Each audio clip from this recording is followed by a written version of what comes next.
plasmolysis. Now just now we have discussed the end osmosis and X osmosis. But suppose this is one plant cell and this is the membrane, cell membrane, and in a plant cell there is a big vacuole. This is the nucleus and the big vacuole is there because majority part of the plant cell is a vacuole, and now the whole thing is put in a hypertonic solution. This is a hypertonic solution. Hypertonic solution. So when this cell is put in hypertonic solution, what will happen? X osmosis will take place. So from this vacuole, water will come out because this is hypertonic solution. So that means X osmosis is taking place. But when this X osmosis will take place in a greater extent, the cell membrane will shrink from the cell wall, and that is known as plasmolysis. That means plasmolysis means is shrinkage of protoplast from cell wall. This you can demonstrate only in plant cells. This cannot be demonstrated in case of animal cells. And you can see the plasmolysis in case of onion peels. That means if you take the scale leaf of onion and just peel it on the back side, you will find the cells, and if you put in sugar solution, you can see it through microscope. Also, in case of Tradescantia, it can be observed. And another plant is Royo discolor. Royo discolor, the lower side of this leaf are violet in color, and if we put them in the sugar solution, we'll find the plasmolysis taking place, and we can see it through microscope. So in this way, the plasmolysis can be demonstrated. But let us see this plasmolysis which is taking place. It is of three types. One is incipient plasmolysis. The second one is limiting plasmolysis. And the third one is evident plasmolysis. Now this incipient plasmolysis means just the beginning of this shrinkage of the cell membrane, which we cannot observe it. So that means there is no visible symptom. There is no visible symptom of shrinkage. And here Tp is equal to 0. Tp is equal to target pressure, we will discuss in the coming videos. So here target pressure is equal to 0. Then when still there will be more X osmosis, there will be gradually this cell membrane will gradually shrink from the cell wall. So that means shrinking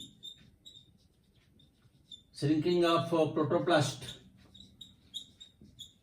starts from corners. That means here gradually from these corners it will start shrinking.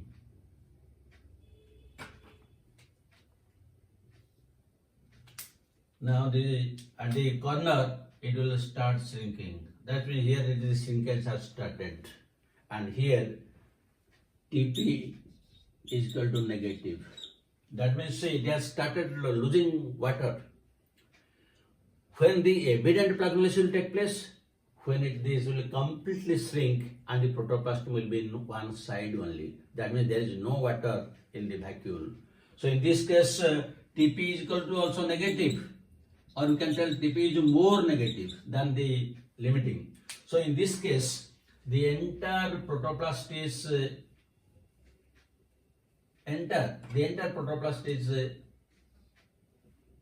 just it takes a very small place. That means the protoplast will shrink. It will completely shrink and the entire space is left. Now here, one of the very important questions once that was asked in AIMS. when there is completely evident plasmolysis, this is the cell wall, because cell wall will never shrink. So what is present in this space between the cell wall and the cell membrane? What substance is present? Whether the hypertonic solution or water, because this water has moved from the cell, whether it is occupied by water or by the hypertonic solution, or it is filled with air, or it is completely vacuum. Now see, what is the probable answer? The correct answer is this space is occupied by, this is a hypertonic solution, So this hypertonic solution will enter into this. That means this space is occupied by hypertonic solution, not by water or any other thing. Now, this plasmolysis of 3 different types. Once there is evident plasmolysis, it will lead to the death of the cell. But if there is incipient plasmolysis or limiting plasmolysis, now again if we will put that plasmolyzed cell in pure water, then it will return back to its original position. That is known as a deplasmolysis.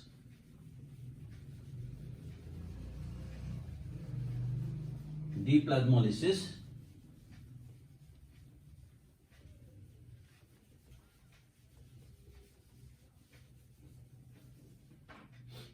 That is deplasmolysis.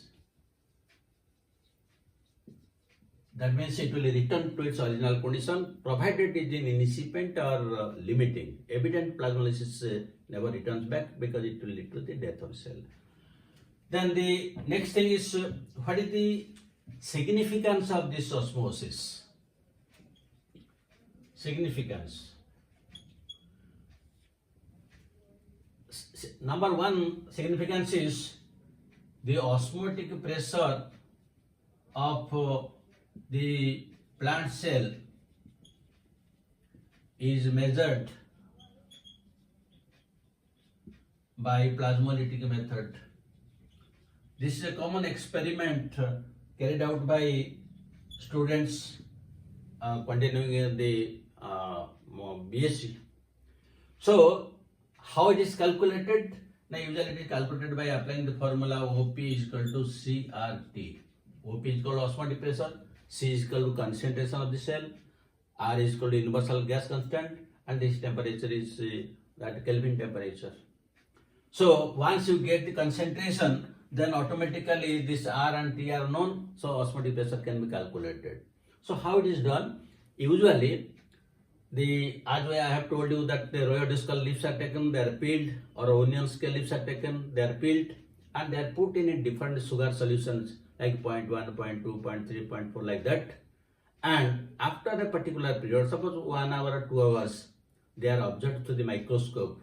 And what is the percentage of a plasmolysis? Then one graph is plotted, and from this graph, where is 50%? 50% where is there? That is the concentration of this cell, because we have to take average. Individual cell we cannot take. So the plasmolysis which have occurred at the 50%, that concentration taken. So now we can calculate it.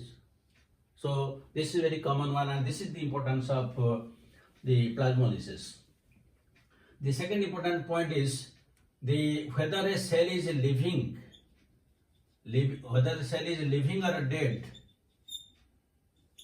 can be confirmed, because it is only the living cell in which plasmolysis will take place, never in the dead cells. The third one is we can the killing of weeds. Suppose in a particular field the weeds are there, and if you spray the salt, then the weeds will be killed. This usually happens in case of cricket pitches. Suppose in the cricket pitch there is grass. So before the cricket match starts, usually the salt is sprayed on the pitch so that the weeds are completely destroyed. Then another point is preparation of pickles, jams and jellies. Usually when we prepare jam and jellies, we have to give more amount of sugar, then only that jam or jelly will be hypertonic, so that any microbe like bacteria or fungus cannot attack. If it will attack, it will be plasmolyzed, it will be killed. The same thing happens in case of pickles. During preparation of pickles, we give more amount of salt and oil, so that the entire pickle becomes hypertonic, so that no bacteria or fungi can attack it. Then only our pickles, jams or jellies can be put in a safer manner for long days. Then another is the salting of a fish. You might have marked in the sea beaches, usually the fishermen, after collecting the fish, immediately they sell some fish, and the rest fish they put in some basket, and they apply salt, because the water which is present within the body of the fishes, there will be exosmosis, so that the fishes will be dry. And besides that, they bask them in the sunlight, so that completely they will be dry, and that can be used in later periods. This is again very important, and this is also one of the reasons why you do not use excessive fertilizer. Excessive fertilizer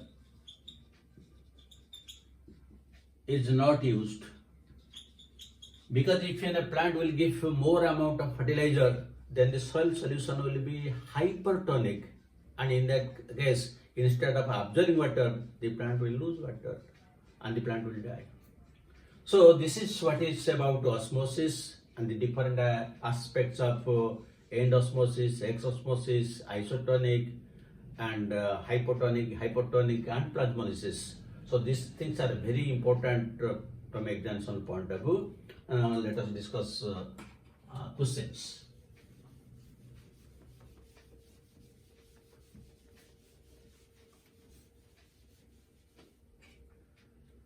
Number one question: a cell having concentration of 0.5 sugar solution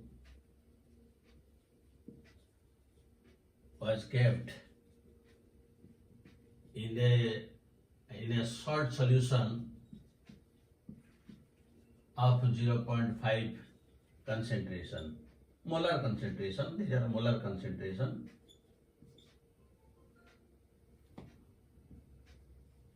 What will happen? A choice, cell size remains same.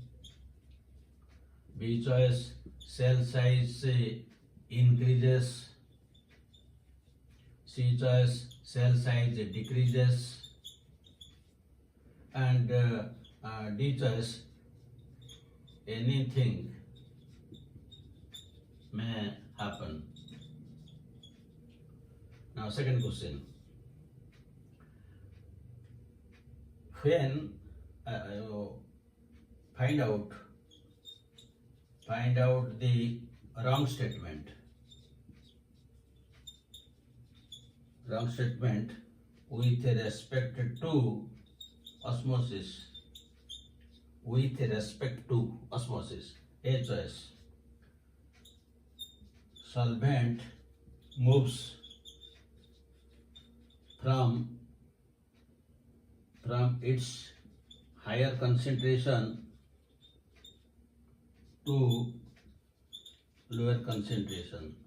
B choice, solvent moves from solution of lower concentration to